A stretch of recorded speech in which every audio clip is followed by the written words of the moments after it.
thought their point guard did a good job of controlling the tempo from start to finish of the game. They made shots they needed to make, and key stops they needed to get key stops, and that's all to this game. Take questions for Stokes. Jarnell, how difficult was it to get up for this game, kind of having a quick turnaround Sunday night? Was it difficult to maybe get focused and all that?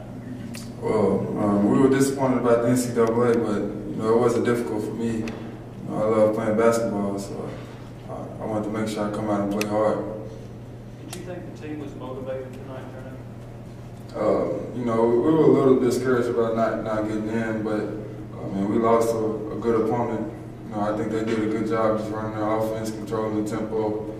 At the end of the day, they basically did a good job on both ends, and that's what lost the game. Discouraged or not. Could you tell early on that they had just kind of a different energy level, it seemed like that collectively as you guys did? Yeah, definitely. I don't think we came out expecting to lose. I think, they played very hard. Their bench was into it. They played this game like it was the end of their lives. And, they're a good opponent, and I don't feel like we played as hard as we need to win the game against a team like this. Jarnell, their offensive execution in the first half that kind of catch you guys off guard, but they were really crisp. Yeah, they definitely.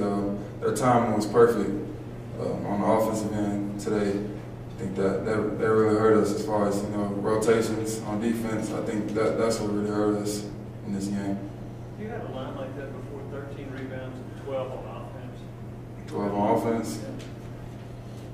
I try to go out there every offensive rebound. So at the end of the day, we lost the game. So it really doesn't matter. Why do you think you were so effective on the offensive board? I don't know. That's just who wanted more. That's what it seemed like. When I took the initiative to start going after offensive rebounds, I started getting them. So basically, who wanted more. Take a couple more. All right. Just Jarnell back to the Tennessee locker room, the open locker room. Take questions for Coach Mark.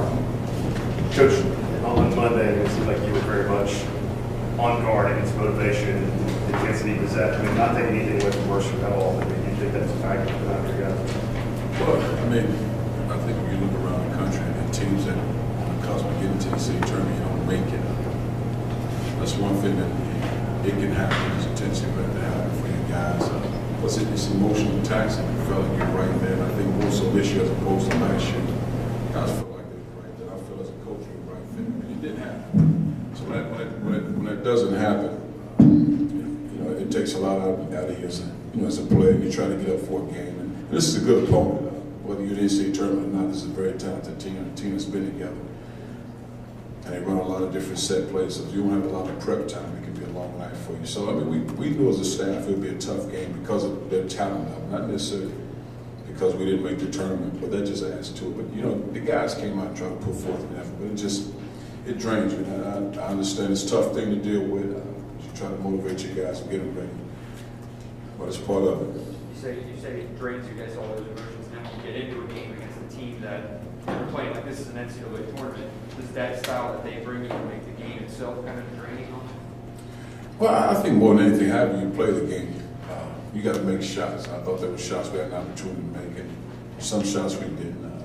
I didn't think we were pressing. I thought we were a little more assertive in the second half, attacking the rim and not settling for jump shots. But I thought there was looks in the first half, which we thought there would be, especially for guys that really don't shoot a lot of jump shots.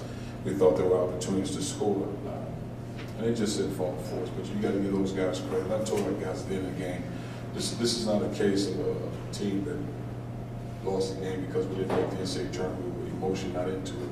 This is a team that they played well. Mercer played well as a team. They won the ball game. Also, was there a point where you could maybe tell, because maybe the hanger was still there, they're still kind of not making it? Sometimes you can feel it.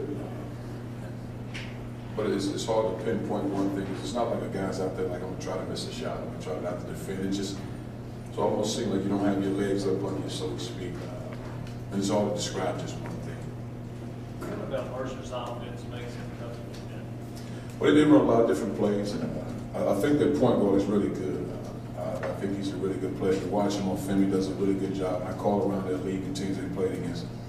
And they more or less said he's the key to their team. Everybody falls in line, they play their role, and he's the guy. And he does a really good job, especially the ball screens.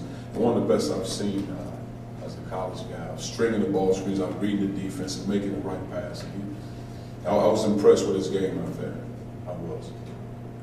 Take a couple more. Coach, what do you feel like you have to improve on the most to take that next step and get to the tournament next year?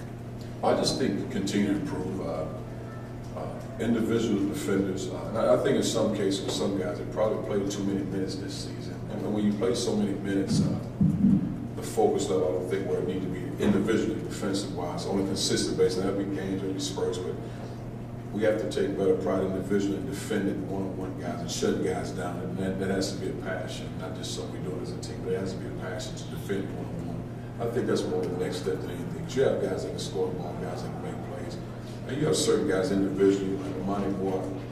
He reminds me a lot of myself. My freshman year going to my sophomore season, I had to improve my perimeter shot. I had to improve in some areas. And he's one of those guys that work extremely hard, so I know he'll do better. He'll become a better defender. Josh has to improve some perimeter things.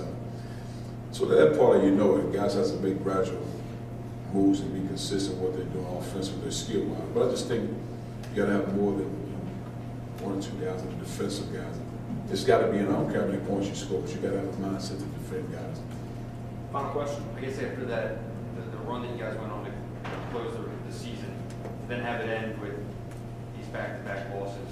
I guess how do you kind of explain the end of the season, or I guess related to the guys in terms of what was the first how it ended?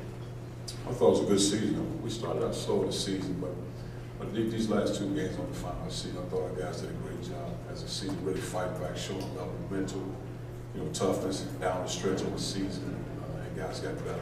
We just lost against Alabama. We lost to Mercer. That's how I look at it. 2 games we lost. All right, Coach.